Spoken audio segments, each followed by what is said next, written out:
दोन्ही संस्थेच्या वार्षिक सभेसाठी नानांचं मनोगत झालंय, वहिनींचं मनोगत झालंय। या सगळ्या याच्यातून एक सांगायचं राहिलं, चालू वर्षामध्ये जो आम्ही बदल केलाय,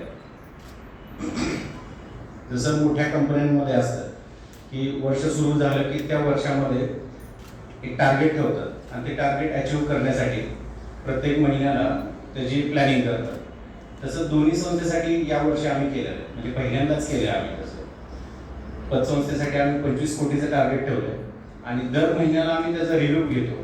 ते 25 कोटी 25 कोटीपर्यंत जाण्यासाठी महिन्याला किती लाखाच्या एफडी आपल्याकडे आल्या पाहिजे, मग त्या आल्या का, कमी पडल्या का, आणि जर आल्या असतील तर त्याच्यामध्ये कुठल्या कर्मचाऱ्यांनी किती योगदान दिलं, या सगळ्याचं आम्ही दर महिन्याला ॲनालिसिस करतो।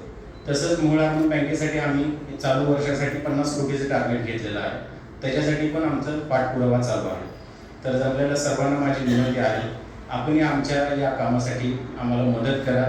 तुमच्या मार्फत आमच्याकडे काही व्यक्ती येऊ द्या, त्यांना आम्ही निश्चितच चांगली सेवा देऊ।